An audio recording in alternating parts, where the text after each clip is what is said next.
beberapa meter daripada dataran Merdeka dah penuh dengan manusia.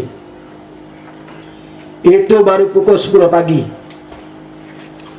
Menjelang pukul 1:30, keadaan bertukar jadi pesta, tuan-tuan. Orang Melayu, orang Cina, orang India jadi sahabat, jadi kawan. Pemandangan yang sukar untuk kita saksikan. Bagaimana konsep satu Malaysia betul-betul terjalin dalam Pakatan Rakyat. Orang Cina beza macam bersih satu, kita boleh bilang dengan jari. Tapi kali ini, tuan-tuan, setengah-setengah tempat macam pasar seni. Saya ingat orang Cina lebih ramai daripada orang Melayu. Kelompok Linus 70% didominasi oleh orang Cina. Padahal dulu kita ajak orang Cina, dia tak mau keluar. Mereka lebih play safe. Mereka boleh bagi duit, tapi mereka tak sanggup nak hadapi risiko macam kita. Kali ini terkejut kita, tuan-tuan. Bila dah berarak, bila suasana aman, kawan-kawan Cina boleh tanya, tak ada tembak dengan gas pun? Tak ada shock lah, kata dia. Tak ada shock, dia kata. Mereka tunggu. Ini budak-budak Cina umur 20-25 tahun. Tuan-tuan sekalian, pukul 3 petang, saya bersama dengan Datuk Seri Anwar Ibrahim atas Hailak, beberapa meter daripada dataran Merdeka. Datuk Amiga dan Umum bersurai. Datuk Seri Anwar Ibrahim berucap, Datuk Seri Anwar tersebut, ini himpunan bersejarah, tak kurang 250,000. Mesej kita telah tercapai. Dia sebut himpunan kita seluruh dunia, bukan sahaja di Malaysia. Kita nak berhimpun secara aman. Dan dia minta yang datang bersurai. Selepas dia berucap, kalau ada yang mengatakan Datuk Seri Anwar bagi isyarat pada Azmin untuk masuk ke dataran Merdeka, tak betul, tuan-tuan.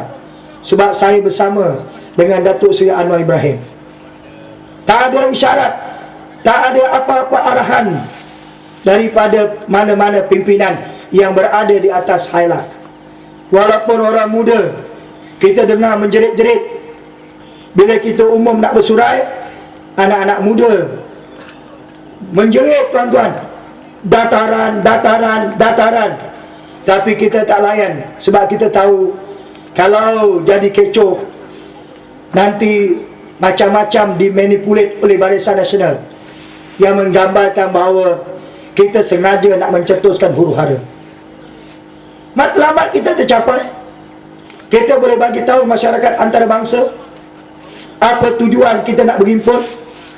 Kita berhimpun ini bukan kosong-kosong, bukan saja-saja nak berjumpa, duduk bantah. Ada mesej, ada sebab, ada tujuan.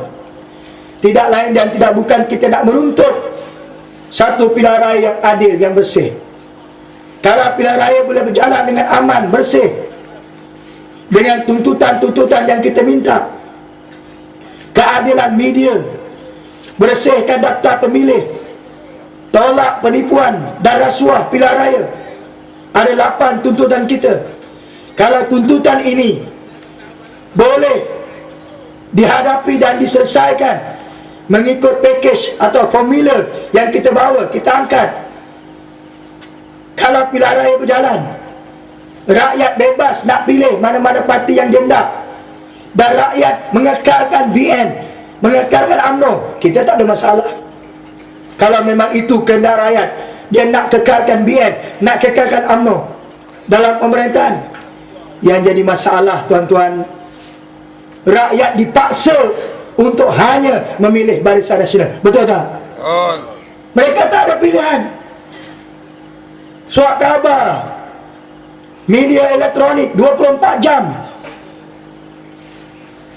hanya meletakkan Pakatan Rakyat di kandang orang salah dengan tuduhan-tuduhan yang kita tak boleh nak bela diri. Mereka cetuskan provokasi. mereka gambarkan pemimpin pakatan ini dengan imej yang buruk, dengan menyebarkan fitnah yang tak henti-henti. Tuan-tuan pun tahu nasib Datuk Seri Anwar Ibrahim. Dipukul sehingga merengkuk dalam penjara berapa lama, menderita sampai hari ini. Percobaan bunuh kepada isteri beliau pada tahun lepas, kereta yang dinaiki oleh isteri beliau, Datin Seri Wan Azizah. Berapa kali Anwar dihalang untuk datang berceramah, kenderaannya, cermin keretanya dipecahkan. Provokasi berpuluh-puluh, gerak gempur pemuda UMNO.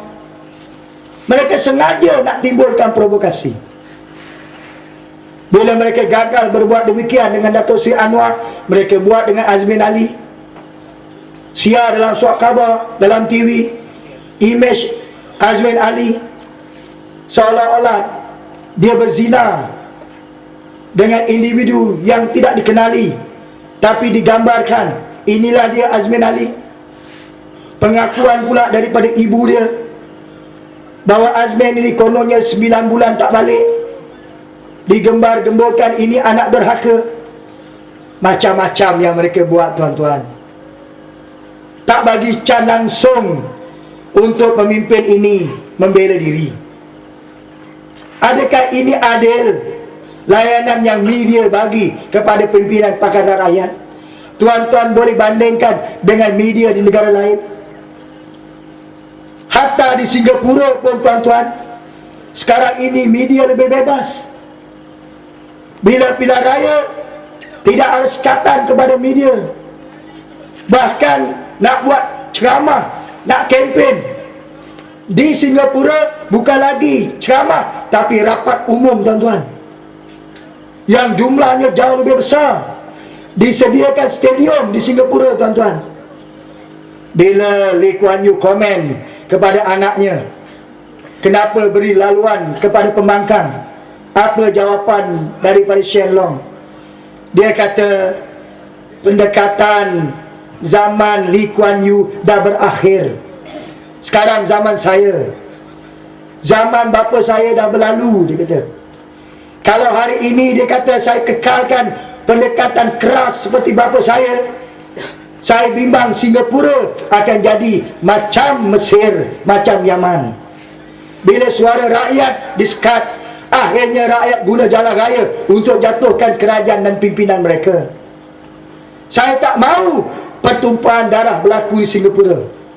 Kalau orang mahu kepada kerajaan PAP, mereka boleh pilih dengan cara yang aman.